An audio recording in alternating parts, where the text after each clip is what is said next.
మీకు మీరు ఏం చెప్పుకుంటున్నారు, మీ కొరకు మీరు ఏం చేసుకుంటున్నారు, మిమ్మల్ని మీరు ఎలా ఊహించుకుంటున్నారు అనేది ప్రతి మనిషికి చాలా ముఖ్యం. ఎందుకంటే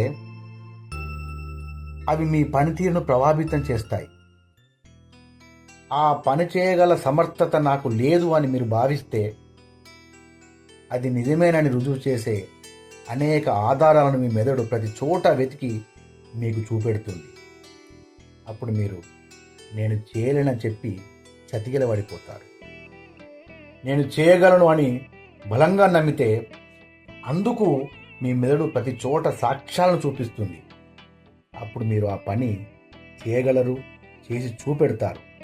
కాబట్టి ఎప్పుడూ మీ మెదడులోకి సానుకూల ఆలోచనల్ని పంపండి. అప్పుడే మీ జీవితం సానుకూలంగా సాగిపోతుంది.